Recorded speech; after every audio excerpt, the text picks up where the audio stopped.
The buzz of the city filled the air as the annual charity gala approached. Anticipation hummed through every street and skyline as the most anticipated night of the social calendar drew near. This was not merely another fundraiser, it was the event. The gathering where reputations were reinforced, alliances were forged, and one's position on the invisible ladder of high society was silently judged. Every socialite, philanthropist, and power player had circled this date months in advance. This year's theme, a night under the stars, promised extravagance beyond imagination. The gala was hosted at a centuries-old historic manor, its stone walls steeped in legacy and quiet prestige. The sprawling gardens were transformed into a dreamscape, pathways draped in shimmering fairy lights, tables glowing beneath soft lanterns, and an orchestra poised beneath an open pavilion, instruments gleaming as they prepared to play melodies that would float into the night air. Invitations were famously elusive. Only the elite, the influential, and those with truly deep pockets ever laid hands on the coveted gilded envelopes. Receiving one was not just an honor, it was confirmation that you belonged. As I stepped out of the sleek black car, the hem of my emerald gown brushing against the pavement, I adjusted the fabric and inhaled slowly. In that instant, memories surged forward uninvited. This night was never just about charity for me. It was deeply, painfully personal. 2 years earlier, my life had looked entirely different. I'd been sitting alone in a cramped apartment, surrounded by half-packed boxes and deafening silence, after my ex-husband Richard walked out on me.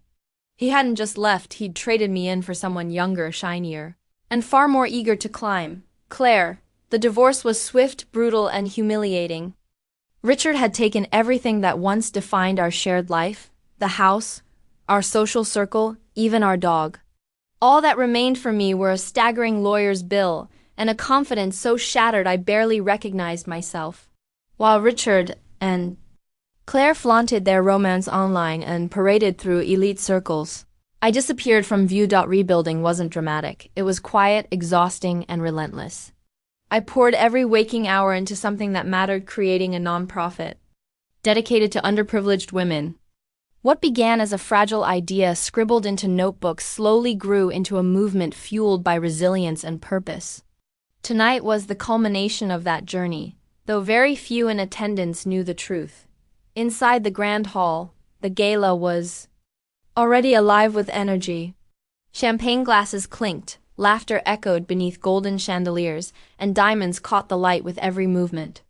My heart raced as I made my way toward the gardens where the evening's program would soon begin. I had deliberately kept my identity hidden. I wanted the cause, not my name, to shine. Still, there was one person I knew would recognize me instantly. Richard. Sure enough. As I reached the edge of the garden, I heard his unmistakable laugh. He stood near the fountain, wine glass in hand, with Claire clinging possessively to his arm.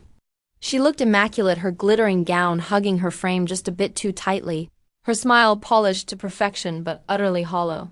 I hesitated. For a brief moment, doubt crept in. Did I really want to face them tonight? What if they caused a scene? The choice was ripped away from me. Richard spotted me and froze mid-laugh. Confusion flickered across his face before morphing into disbelief. Well, he drawled, mockery dripping from every syllable. Didn't expect to see you here, Emily. Claire's eyes swept over me like a scanner assessing damage. She must be staff, she said airily, venom laced beneath her tone. Are you serving tonight? Humiliation surged, hot and sharp. But I forced myself to remain composed. Actually, I replied calmly, offering a polite smile. I'm here as a guest. But it's nice to see you again, Richard. His smirk never faltered. You always did love big dreams, he said, taking a slow sip of wine. Just don't get your hopes up. This crowd isn't forgiving. Not everyone belongs here. The sting was real, but I didn't flinch. I knew what they didn't. I was the reason this gala existed. Months of planning, coordination, and securing funding had led to this moment. Everything tonight bore my fingerprints. But I wasn't ready to reveal that yet. As the evening unfolded, I drifted through the crowd, observing quietly. High-profile donors expressed interest, partnerships formed effortlessly, and the event exceeded every expectation. Still, Richard and Claire's presence lingered like a shadow over an otherwise perfect night. Then came the announcement.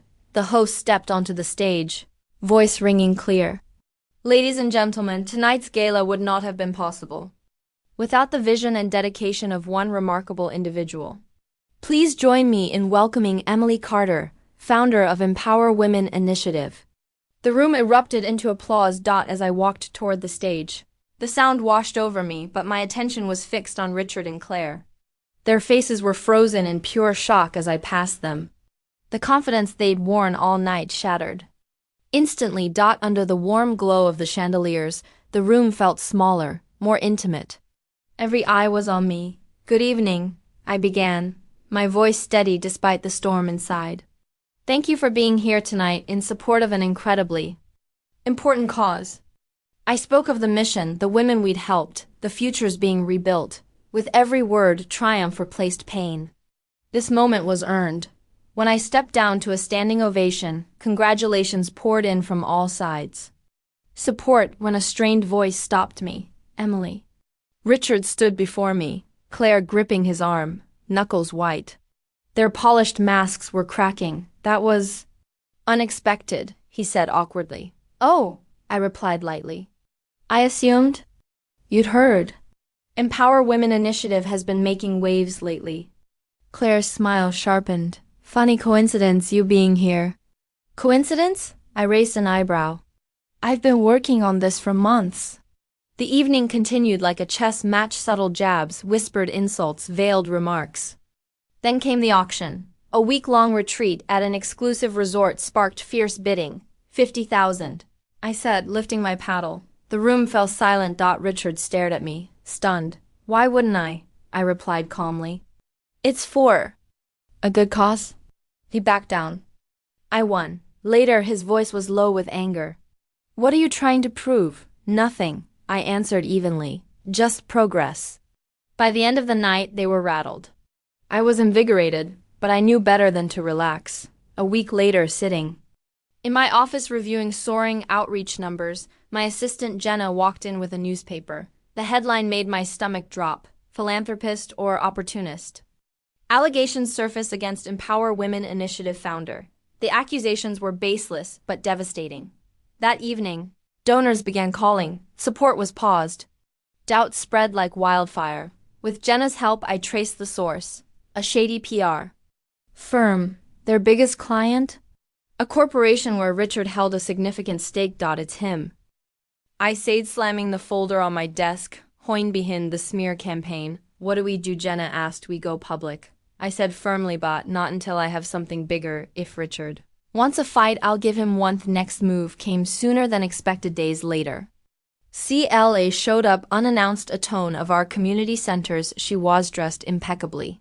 Her smile as fake Asher. "Apologies, Emily," she said, her voice syrupy sweet. "I thought I'd drop by to see the amazing work you're doing." I crossed me arms. "Why are you really here?" "Claire," she fainted. "Innocence. I'm hurt. Can't a sister-in-law support your cause? We both know you don't care about this initiative. Say what you came to say." Hermes slipped for a moment, her eyes flashing with anger. "Fine." Richard warned you to stay in your lane, but you didn't listen. Now you're going to lose everything. I stepped closer, my voice low and steady. "Tell Richard this. The more he tries to tear me down, the stronger I'll fight back, and when this is over, he won't just lose, he'll regret ever underestimating me."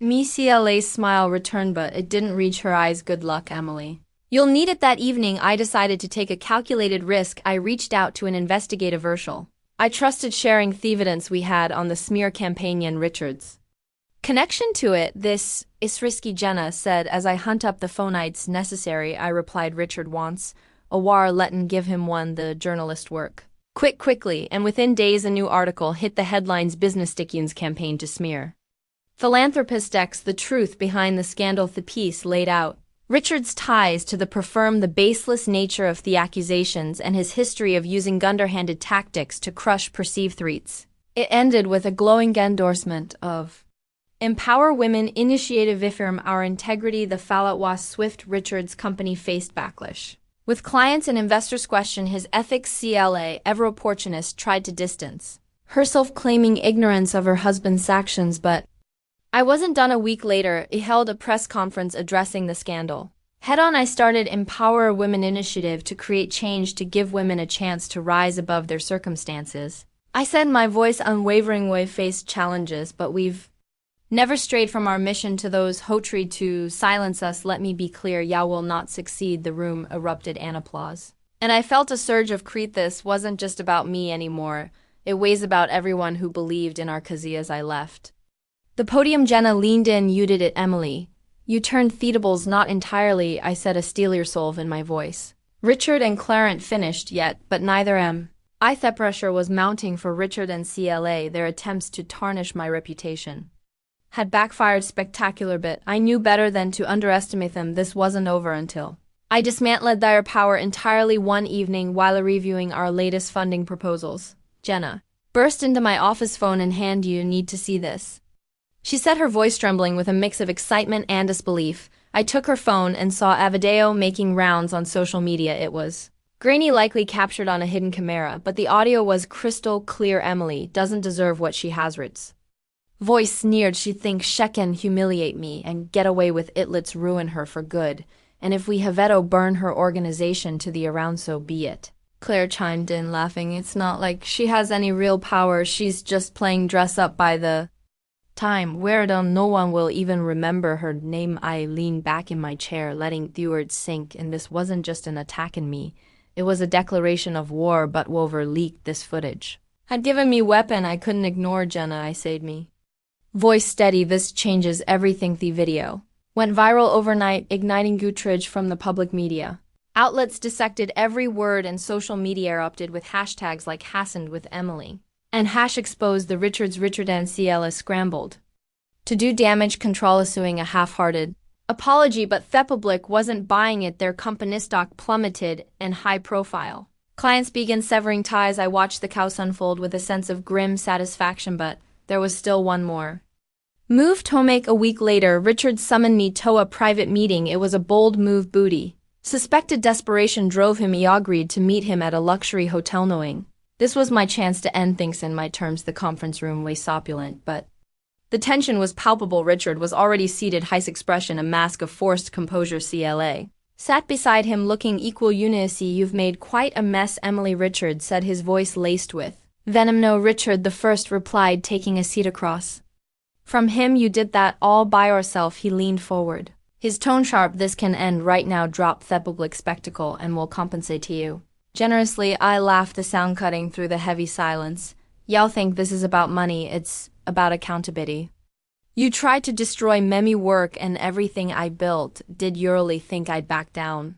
Clay interjected, her voice shrill. You're making a mistake. You don't have their sources to take us on. I pulled out a folder and slid it across the table. This is otherwise. Richard opened it, his fist darkening as he scanned the documents. They detailed years of shady dealings, tax evasion, fraudulent contracts, and other misdeeds that cold ruined him both financially and legally. Where did you get this? He demanded, his voice low and dangerous. Let'n just say I had help. I replied cryptically, you've made enough enemies over the years. It wasn't hard to find someone willing to share. Claire paled, realizing the gravity of the situation. What do you want? I leaned in, my voice cold.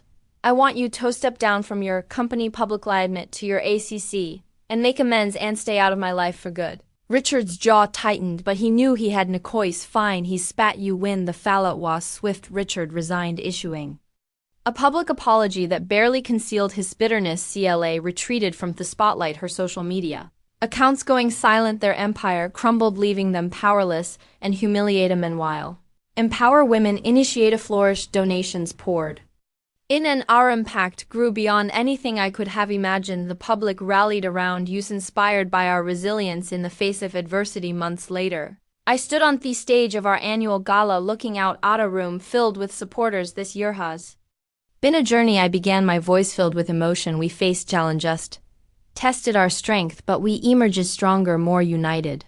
This isn't just a victory, it's ours together. We've shown that integrity and determination can overcome even the most powerful adversities. The audience rose and applause, their energy electrifying. As I stepped off the stage, Jenna approached me. You did it, Emily, you did just survive, you thrived. I smiled, feeling a deep sense of peace. This only the beginning. There's so much more to do, and for the first time in a long while I felt truly free.